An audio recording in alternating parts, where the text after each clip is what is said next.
We have recapped the Maggie solution. We have also discussed an alternative solution. Now it's time to do it again. If Maggie Simpson did not shoot Mr. Burns, then who did? It's actually quite simple.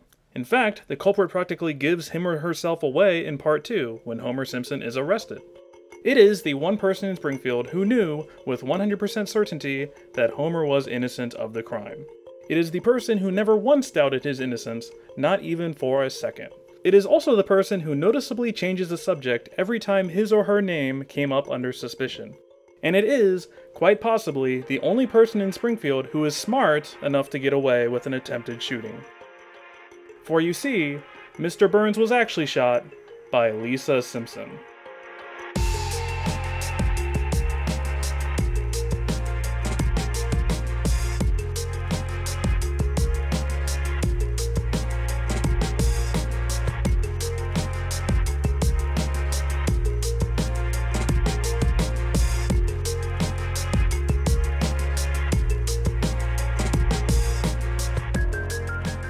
Okay, much like Crazy Theory number 1, this is probably going to be a very difficult solution to stomach. I mean, now we're talking about Lisa Simpson here, who is regularly one of the most morally conscious and thoughtful characters on the show. It seems very out of character for her to go and shoot someone in cold blood. On the other hand, she is one of the most intensely principled people in the series, who feels things extremely strongly. If Mr. Burns pushed her buttons enough, like you know, yanking away her educational future, messing with her whole family, and disrupting Springfield's environment, then who knows what she could do? Lisa's motive for committing the crime is actually very straightforward, unlike in the other solution, so there isn't much to say about how she is portrayed in part 1. She is clearly presented as Springfield Elementary's top student, thereby identifying her as having the most to lose by Burns' slant drilling operation. Bada bing, bada boom. Motive established. Instead of characterization and motive, the bigger problem with the Lisa solution is that it doesn't seem to answer the main obstacle described in the first part of this video series.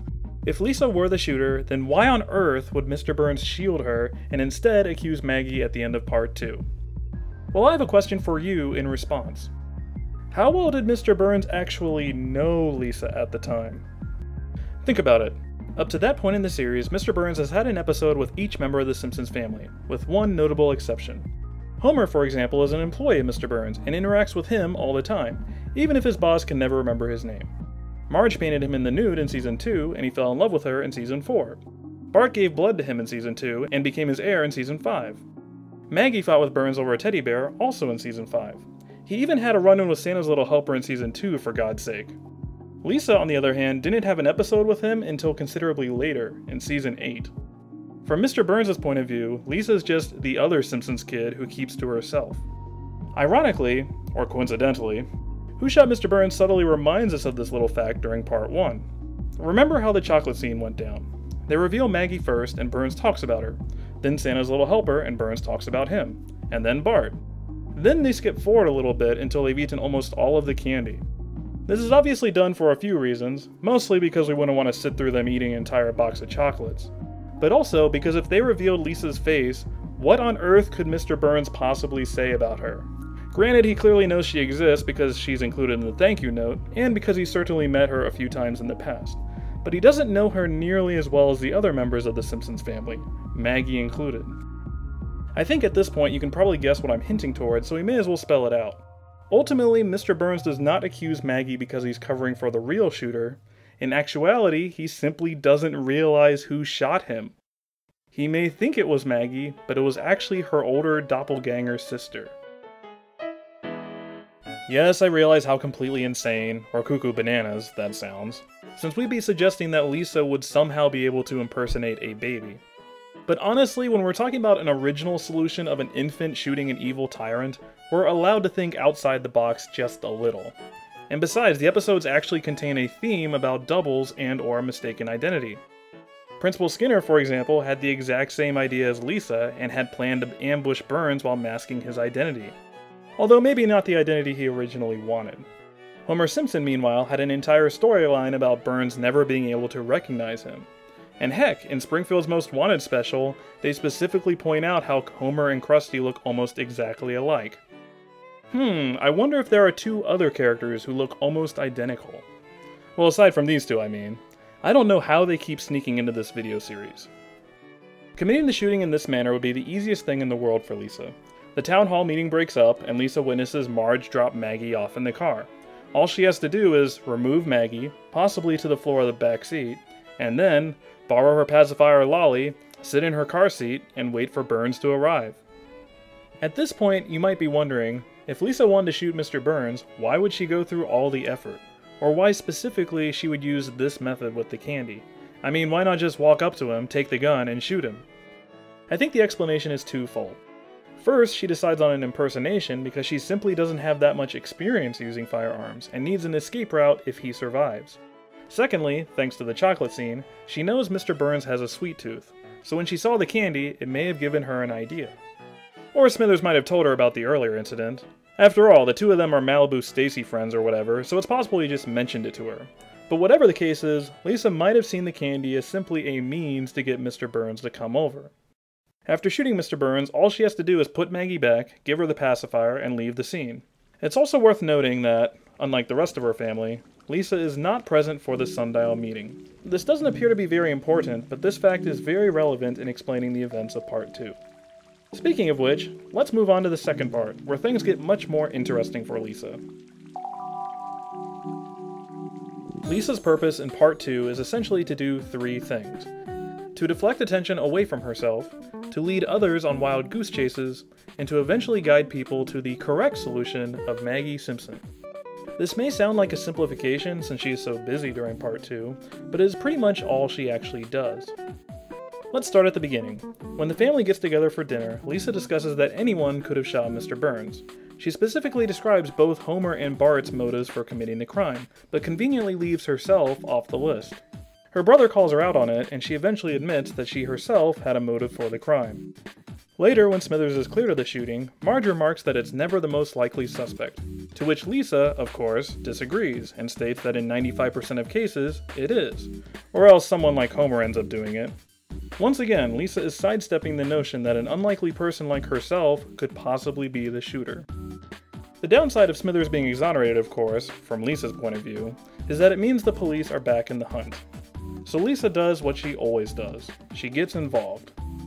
She goes to Chief Wiggum with a handy list of suspects and suggests that maybe the whole thing was over money. Her chart includes Moe, Barney, Principal Skinner, and groundskeeper Willie. Noticeably absent from this list, of course, is Tito Puente. Lisa has no incentive to even mention him since he is, her motive for committing the crime. When Wiggum does ask about him, she's extremely doubtful that he was a factor in the shooting.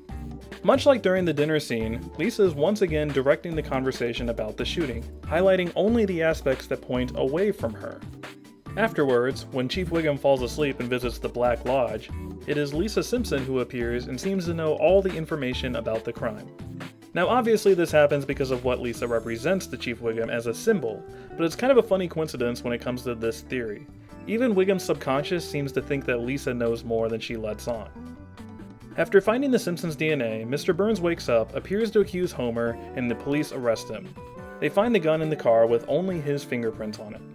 From Lisa's point of view, this is obviously a very horrible and unexpected outcome. If Mr. Burns wakes up, he's supposed to accuse Maggie, but inexplicably identifies Homer. Her father is now being accused of a crime that she knows with 100% certainty that he did not commit. Contrast the way that Marge and Lisa take the news. Marge rattles off all the evidence against her husband, lamenting that the case looks extremely bad for him. From Marge's point of view, she doesn't know if Homer did it or not. She just knows the evidence looks pretty grim with the Simpsons' DNA and whatnot. Lisa, on the other hand, seems much more certain of his innocence. She reminds Marge that it's Simpsons' DNA and could have come from any of them. Note the shift in Lisa's stage directing right here.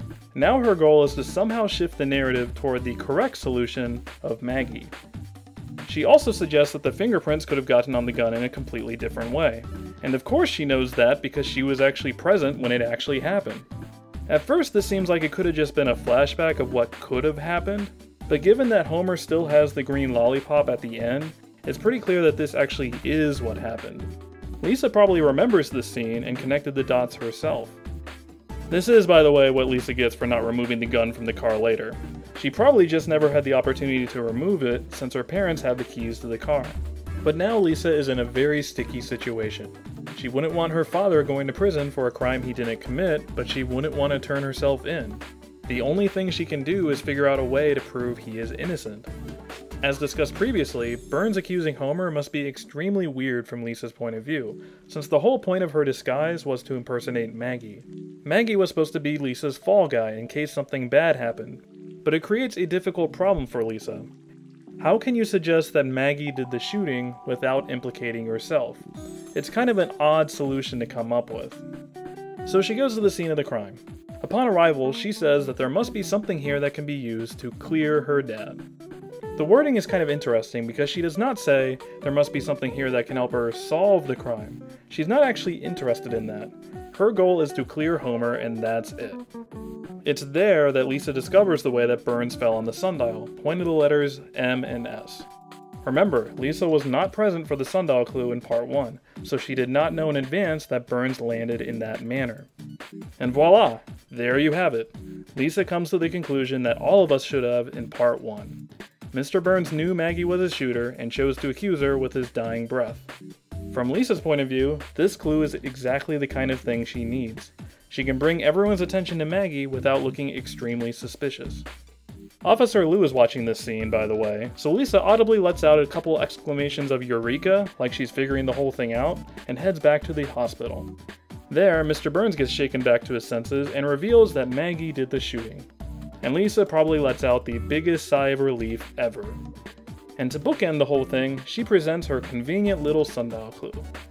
Mr. Burns explains the sundial clue is garbage, of course, but it's a nice little attempt by Lisa.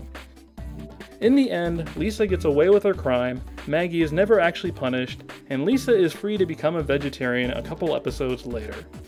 And no, I'm not implying that people become vegetarians out of personal guilt. That's just stupid. I'm just saying that it's funny in this theory that Lisa becomes a vegetarian 4 episodes later after shooting a man. So that closes out the Lisa Simpson solution. Much like the Marge solution from before, there are definitely a few plausibility issues with this theory. In Lisa's case, most of them revolve whether or not her Maggie trick could actually fool Mr. Burns. And her being able to come up with the idea on the fly suggests that Lisa is some kind of crazy super genius level of creativity. But what's fun about the Lisa Simpson theory is how surprisingly well it works with part 2. Normally with someone getting so involved with the investigation, it wouldn't make sense for the culprit to be so active.